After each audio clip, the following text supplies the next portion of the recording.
হুগলির আরামবাগ সাংগঠনিক জেলা মহিলা তৃণমূল কংগ্রেসের উদ্যোগে হুগলির হরিপাল বিধানসভার কাশী বিশ্বনাথ সেবা সমিতির হলে মহিলাদের শক্তি প্রদর্শনী কর্মী সভার আয়োজন করা হয়।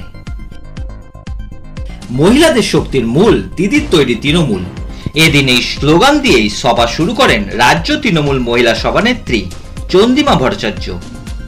এর পাশাপাশি এদিন উপস্থিত ছিলেন মন্ত্রী বেচারাম মান্না, সাংসদ মিতালি বাগ, হরিপালের বিধায়ক করবী মান্না, চুঁচুড়ার বিধায়ক অসিত মজুমদার সহ অন্যান্যরা। এদিন শক্তি প্রদর্শনের পাশাপাশি সশক্তিকরণের বার্তা দেন চন্দ্রিমা ভট্টাচার্য। এর পাশাপাশি এদিন এই সভা থেকে উঠে আসে মহিলাদের সামাজিক ও রাজনৈতিক ক্ষেত্রে আরও সক্রিয় ভূমিকার আহ্বান। এছাড়াও এদিন তৃণমূল নেতাদের মুখে শোনা যায় বাংলাকে বারবার বঞ্চিত করার চেষ্টা ও বাঙালিদের ওপর ভিন রাজ্যে অত্যাচারের কথা। এদিন এই সভায় মানুষের উপস্থিতি ছিল চোখে পড়ার মতো।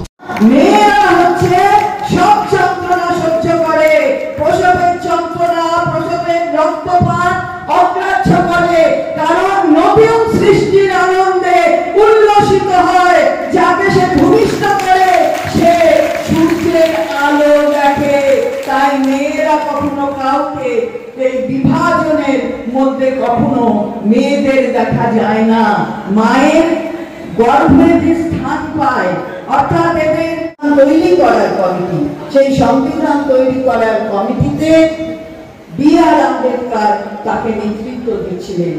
আপনি জেনে রাখবেন যে সেই সময় গণপরিষদে যতজন ছিলেন তার মধ্যে 15 জন মহিলা ছিলেন। বছরটা কবে?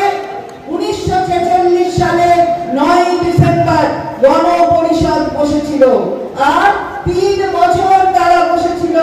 এবং এই খসড়া কমিটি খসড়া তৈরি করে আমরা যবে সংবিধান পেয়েছি, সেই সংবিধান আমরা পেয়েছি 1949 সালের 26শে নভেম্বর। 1949 সালের 26শে নভেম্বর আমরা সংবিধান পেয়েছি। কিন্তু সুপ্রিম কোর্টের প্রশ্নের মুখে কেন্দ্র অবশ্যই, কারণ বাংলা ভাষাভাষী তারা যদি ভিন রাজ্যে যায়, সংবিধানের যে রাইট টু মুভমেন্ট আছে, অর্থাৎ যাওয়ার যে অধিকার আছে, সেই অধিকারটা খর্ব করা আমাদের সঠিকভাবে